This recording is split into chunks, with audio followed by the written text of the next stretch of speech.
बिहार में चुनाव से पहले पोस्टर वॉर छिड़ा हुआ है। आरजेडी ने वजीर आला नीतीश कुमार पर तीखा हमला करते हुए उनके पोस्टर लगाए हैं। ये पोस्टर साबिक वजीर आला राबड़ी देवी के आवास के बाहर लगाए गए हैं, जिसमें वजीर आला नीतीश कुमार की तस्वीर दिखाई गई। पोस्टर पर सीएम नीतीश को लेकर तंज कसा गया है। ईद में टोपी पहनकर टोपी पहनने वाले वक्त पर धोखा दिया, एनआरसी पर भी वही किया, अब जनता चुनाव में सबक सिखाएगी। ये पोस्टर नीतीश कुमार की राजनीति के बदलते रुख और उनके साथ किए गए वादों को लेकर उठाए गए सवालों का जवाब है। आरजेडी ने यह आरोप लगाया है कि नीतीश कुमार ने वक्फ और एनआरसी जैसे मुद्दों पर विश्वासघात किया है।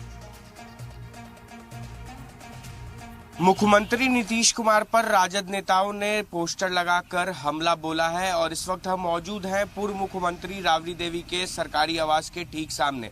और आप सबसे पहले पोस्टर की तस्वीर देखिए। इस पोस्टर में मुख्यमंत्री नीतीश कुमार की तस्वीर लगाई गई है और लिखा गया है, गिड़गिट रंग बदलता था, ये तो उससे भी ज्यादा स्पीड से रंग बदलने वाले निकले।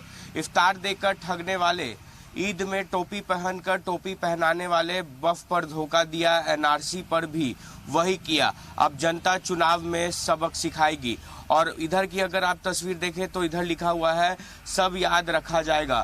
तो जिस तरह से जनता दल यूनाइटेड ने वफ संशोधन बिल पे समर्थन किया है, जिसके बाद कई जो जेडीयू के मुस्लिम समुदाय के नेता हैं उन्होंने पार्टी से इस्तीफा भी दे दिया और राजद के द्वारा पोस्टर लगाकर मुख्यमंत्री नीतीश कुमार पर हमला बोला गया है और कहा गया है, गिरगिट रंग बदलता था, ये तो उससे ज्यादा ही स्पीड में रंग बदल रहे हैं। अब देखने वाली बात होगी कि जिस तरह से पोस्टर लगाकर मुख्यमंत्री नीतीश कुमार पर राजद के द्वारा हमला बोला गया है, तो ऐसे में सत्ता पक्ष के नेताओं की तरफ से क्या कुछ बयान सामने निकल कर आता है। सहयोगी अजय के साथ मैं शिवम, जी मीडिया, पटना।